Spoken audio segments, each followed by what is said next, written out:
Good morning, Vikings fans! Grab a cup of coffee because it's time for Rise and Skol. All right, good morning, everybody. Rise and Skol. Happy day after Thanksgiving. Hope that spot of mud this morning is absolutely delightful. And really, we got a little housekeeping. Winner, we got to give the cup away from last week. I said put hashtag Rise in the comments, and the winner has been drawn. And where'd it go? Oh, my God. There it is. Winner is Scott Bow 2084. Scott Bow 2084 is the winner. Congratulations, Scott Bow, and your beautiful Rise and Skol mug. They're even better in person. They look here. Yeah, email us onebarlupagus@gmail.com. Let us know your address. We'll send it over to you. Again, put hashtag Rise in the comments here for another chance to win a mug. Let's do it. We got plenty to talk about. We got the Seahawks coming up. Vikings are in disarray. Max Brosmer looks to be starting, but let's get into some trivia right out of the gate. Who's the last undrafted free agent quarterback to start for the Vikings? Interesting. Comments, let us know hot and heavy. Also hit that like button. Comment how you're feeling today. Wow, a lot of options that come to mind, and I'm not sure if they're drafted or not. We'll come back to this at the end as always. Let's get into a little Vikings news. Not the newest news, but we'll talk about it quick. Cam Akers is gone. He's a Seattle Seahawk. Desmond Ridder has been signed to the practice squad. He is back. Nick Vannett is gone. Rams signed him. Nick Vannett once again. In fact, I think he was already on the Rams zone. He's been on every team multiple times. Vikings, this roster isn't overly talented right now, and look at we're getting sniped left and right by these other teams. So Nick Vannett is gone for now. Injuries yesterday. This is the big boy. Christian Darrisaw, Donovan Jackson still did not practice. I mean, it's getting down to the wee hours here as far as they need to get their butts on the field. Doesn't sound great. And Max Brosmer getting his first start. We need all those big, beefy men in front of him. And it can't be Justin Skol at left tackle. It has to be somebody else. I don't care if it's Walter Rouse. I don't care if you put Blake Brandel there. It cannot be Justin Skol because Max Brosmer will have no chance at all. Well, I think you better buckle up because it will be Justin Skol. Walter Rouse hasn't even been active. It's a no matter. Tough Don't ask. matter. He's so bad on the left side. He's okay on the right side, left side, not his thing. So we'll hopefully, they make a miraculous recovery. Mr. Miyagi claps his hands and fixes their lower extremities, and they're ready to go. We're going to get into the top comments. But before that, we got to talk about some things we were very wrong about. Very wrong about. What was the number one thing you were wrong about? And we're going to then say what you were right about. So will your sins be forgiven? God. That's a really kind of it looks like a peaceful picture, but you look more at it, it's kind of scary. No, these are sins. I mean, I was wrong about a lot of things going into the season. I think a lot of people were, but it was tough to pick one. I'll tell you that. I just the biggest thing I was wrong about. I just didn't think there'd be any. I thought the transition from Sam Darnold, the quarterback, to JJ McCarthy would be pretty much seamless. Like Kale sees this quarterback whisper, he's in a call plays. It's going to, make JJ McCarthy be his best version of himself out there at the quarterback position. And it hasn't. It's been completely opposite. I did expect a few bad games, maybe some bad throws, but the good, in my opinion, was going to outweigh the bad by a large margin. And JJ McCarthy's been so bad. He's been so bad, way worse than I could ever have imagined. And I thought it was going to be just, no problem. We're going to be moving the ball, scoring points just like we were last year, and we are not anywhere near that. Large Marge, great character. Mm-hmm. Yeah, I mean I was very wrong on that one as well. So I tried to think of a different one. So I got Jonathan Grenard. I went on Roundtable and said my bold prediction was he was going to break the all-time sack. Wow, this year. He's got two sacks. I mean, his offseason was. It sounded like this dude was just going to come in and absolutely tear it up. But I know the numbers don't justify his season. Yep. I get that he's had a good season, but 2 sacks. If you would have told me he's had 2 sacks at this point in the season, I would have called you a damn liar. I can't believe that. 2 sacks. So Jonathan Gennard, way wrong. Yeah, and the pressures have been there. I think he's been held a lot. Like, he's been so close so many times. He's just not hitting home this year, but everything else is there except for those sack tallies in the old stat column. 2 sacks. All right. Well, what were we most right about? What were you right about? This was harder than I thought it was going to be. something we were right about with this team, but I thought we'd be able to run the football, and we can run the football. We don't stay committed to it, but we have two backs. The line, especially the last couple weeks, has done well. This is a team that can run the football. Their play caller just chooses not to. So I thought they'd be able to, and they can. They just don't do it. Yeah, I'm just gonna go with my regular Miles Price. Miles Price. It's my banner. I got to hang back there. Miles Price made the team. You know what? Miles Price had a couple rough weeks. Yeah, I can't help that. I can't help that he was there, but he is making an impact. And signs point to him hopefully probably being here for a while. So Miles Price has been a nice little piece of glitter. Yeah, you definitely nailed that one. I thought you were crazy when you wanted to put him in some video. Sure enough. An idiot. Sure enough, he's not only made the team, he's making an impact, good and bad, this year. Well, let's go to comments. We got some hot takes coming up as well. We're going to talk Vikings Seattle. Actually, let's talk Vikings Seattle first. 3 impact players, Vikings Seattle. Seattle, very, very solid squad. Tough ask for the Vikings to go there and win. Nobody's picking them. Nobody's probably ever going to pick them again. But who do we got? I bet we got the same. I don't know. I'm actually going Blake Cashman here. I think we're going to see a lot of what we did in Detroit. We brushed those inside linebackers up the middle. Ivan Pace is probably going to have more of a role just taking out that blocking back like he did. That's what he's good at. He can just fly into that guy. And then you let Eric Wilson and Blake Cashman shoot up the middle. Like if you can, only chance the Vikings have, in my opinion, in this game is if they pressure the hell with Sam Darnold and he just has a horrible Sam Darnold game. Brian Flores knows this. He's going to do his best to do it. That's their only shot in this thing. So inside linebacker, I'm going with Blake Cashman. Yeah, Brian Flores sounds like he's very excited to face Sam Darnold. I can't wait for this game. It's gonna be fun. It's gonna be fun to see old Sammy D back there. That's what mine this week are very vanilla, very vanilla. I got Sam Darnold.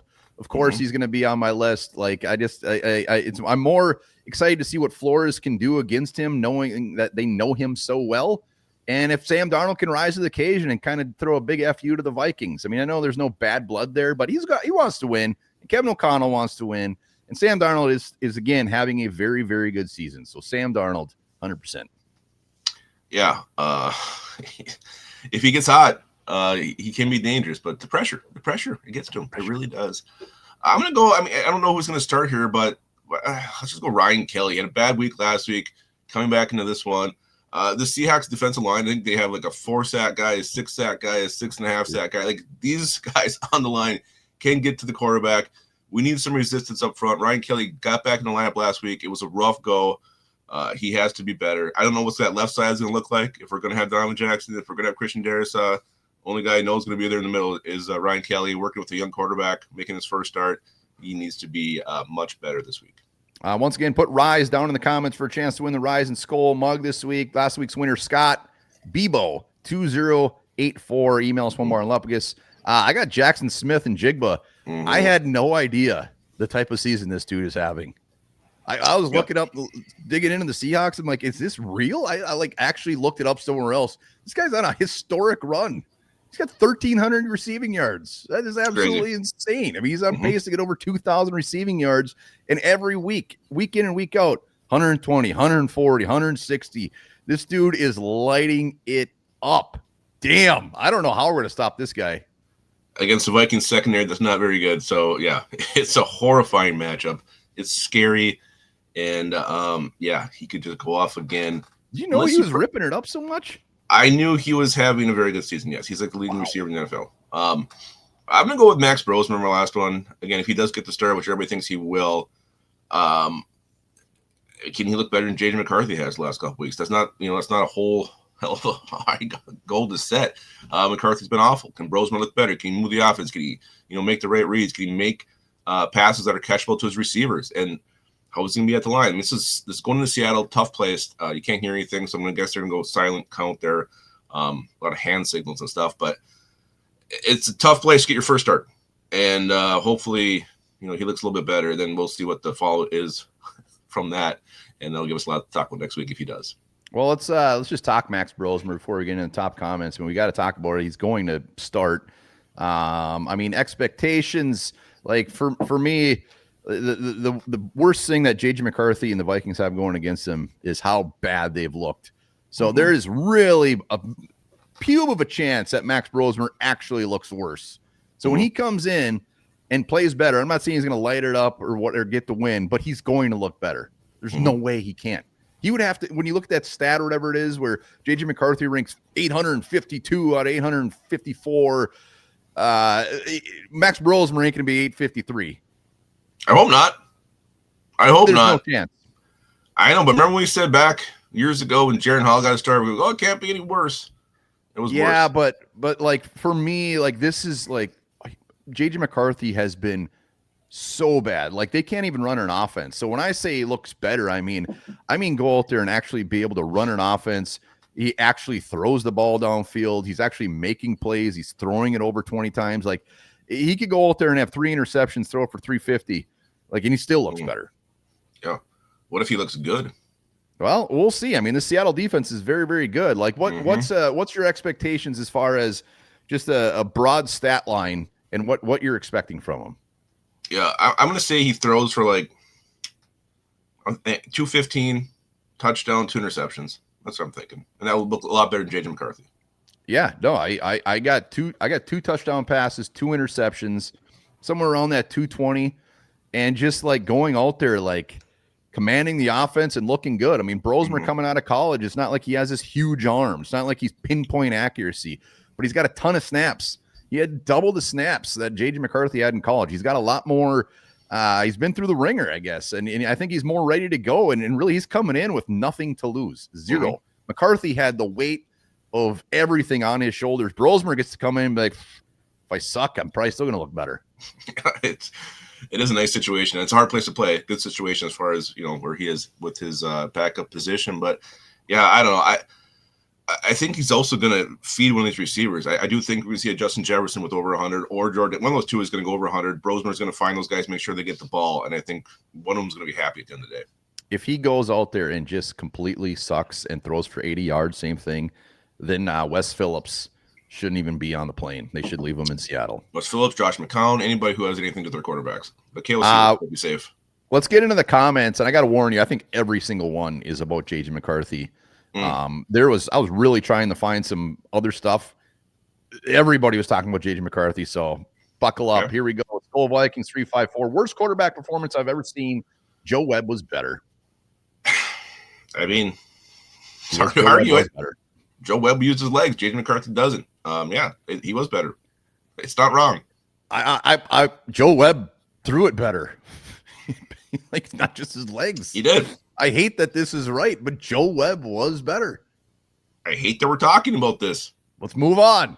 BK, don't let anyone in these comments fool you into thinking Max is something that he's not. He has a very limited arm talent, is not entirely accurate, and worked exclusively out of a college-level playbook. So Max Brosmer in college used a college-level playbook. Was he supposed to use an NFL playbook? Freaking BK. Yeah, but I think he's just basically saying, like, if anybody thinks Brosmer's coming out and throwing 5 touchdowns and going to go on a run, you're nuts. Well, I mean, a lot of people have been clamoring for Brosmer for weeks here, and he's throwing a little cold water on that. Just remind it's the reason he was undrafted. So there is, but he's also intelligent, smart. He's got quick release. So, he does have positives. BK just listed some negatives about him. Yeah, I mean, I think there's been a lot of very good quarterbacks in the league that haven't had a rocket arm. I mean, there's a lot of players that go out there and just do the playbook and run through it and get yards, get first downs, get touchdowns. Like we already talked about it. I mean, Brosmer's going to come in as kind of with no pressure, and he has the tools. He has the tools to move the ball. Yeah, there's a lot of college quarterbacks who use college playbooks in college. No, there is, but he's just setting expectations. Next up, we got G-Man. Okay, what if they end up drafting 1, 2, or 3 next year, and a really good-looking quarterback is sitting there on draft board? Do they draft another quarterback? Well, I think it depends who's making that pick. If it's Kwesi, I don't know. If it's a new GM because Kwesi's let go, then yeah, because that new GM is going to want his quarterback to build his team around. So that's a big factor in it for me. If it's Kwesi, I would say probably not. But if it's someone else, then yes. I really would like to know. Everybody has a guess, and everybody assumes. Like, I wonder if JJ was just one of those 2 guys. Like, someone was pounding the table for McCarthy. If it was Kwesi, if it was KOC, if it was both of them. Because, man, if it was one of them, somebody's very upset right now. I know. Could you imagine one of Bo Nix or somebody else? I think anything's on the table, to be honest with you. You get 1, 2, or 3. Me, personally, if we get 1, 2, and 3, Man, trade your butt back. Get a couple of first rounders. I think that's where the Vikings are right now. Mm-hmm. Build for the future. First rounders. Yep. Brian's horror movies for life. Vikings are a bad football team, and not just because of J.J. McCarthy. The rest of the team too. Yeah, it's true. The defense has played well. They do have their issues. The secondary's problem. Safety group's awful. They've held their own. They get tired because they're playing so much football. O-line's pretty much been a train wreck. T.J. Hawkinson's been a mess. Receivers are getting frustrated, but this isn't a good team from top to bottom. No, it's not. And it involves the coaching staff as well. Like, you have to lump everybody into this and put a big old bow on it. There isn't one thing that is really looking great. No. Brian Horstrow is absolutely right. Last up, when he called himself 9, I didn't realize he meant yards per game. Wow. Chad, you damn stinker. It's ironic. Ever since he used that moniker, his play has just fell off a cliff. So never should have said it. Never should have said it. Was not a good move. All right, let's go. We're going to do the trivia answer, but first we got to each have our own hot take. Hot take for the rest of the season. Hot. Sizzling. I hate mine. But this is too. It's probably the same thing. This is where I'm at. This last stretch games, the last game, J.J. McCarthy will start, and he'll never start a game for the Vikings again. Oh. It's hot. It's depressing. It's sad. Well, it could definitely go that way, though. So the last game of the season is the last. Let's say he game? starts it. It's his last one he starts for the Vikings. It could happen. They bring in a veteran to compete with him next year. He doesn't play next year. Maybe he's hurt again. This is our season, and he just kind of washes out into this first round bust who maybe stays in the league a couple of years as a backup. That's where he's trending right now. I hate it. It's not what I wanted to happen. I wanted to believe. I like what I saw early. I just don't know how this gets any better. Yeah, mine's fairly similar. I'm just going to, kind of similar. I'm just going to say J.J. McCarthy doesn't take another snap this year. Wow. And I think it's just a mixture. Like, there's questions like, does he really have a concussion? Like the first time around, like the soft benching, I didn't buy into that at all. I feel that was very legit. This one's a little bit different, where I'm actually like, you know what? Maybe there is actually something to that. I think he just needs a full reset. I think the Vikings know that. I think if he goes out on the field, as much as we want him to go out there, as much as we're like, just do it. Let's see what we got. Keep pushing him out there. I think the Vikings might already know. And I think they're just going to spin this some way, somehow, where Brosmer just finishes the damn season. And I don't think we see McCarthy again until next year, and they let him compete. Yeah, or maybe all he needs was a 1 week reset. Maybe he just needed to get off the field for a minute and, sit back and relax and chill. So we'll see. I still think they want to see more earlier this year for like 5 weeks. Then he came in and he won a game, and then the pressure was hot and heavy again. I don't know. I think he might mentally be a mess right now. So maybe a week will be all the reset he needs. I don't know. I still think they want to see him more this year. It's hard to watch it, but I think we need to see more. Yeah, I think everybody's hot take would somehow revolve around J.J. McCarthy at this point. Once again, put the hashtag Rise in the comments for a chance to win a mug. We got to do our trivia answer, and then we'll wrap this puppy up. Last undrafted free agent quarterback start for the Vikings. Yeah, I just guys, I just weren't sure if they were drafted or not. Josh Dobbs, Nick Mullins. So I'm going to go Nick Mullins. Case Keenum. Nick Mullins, I think he was 7th round. Was he? Dobbs, I think, was early. Wasn't he like a 4th round pick? I don't know. He might have been. Case freaking Keenum. Max Brosmer's going to break that streak. He is. And he's going to do a hell of a job. I'm excited. We still got plenty to talk about before Sunday, so tune in, hit that comment, hit the like, subscribe, and I hope everybody has a wonderful Friday. Yeah, Black Friday. Maybe go online, do some shopping. Great deals out there today. And speaking of Black Friday, 2024, U.S. consumers spent over $10.8 billion online.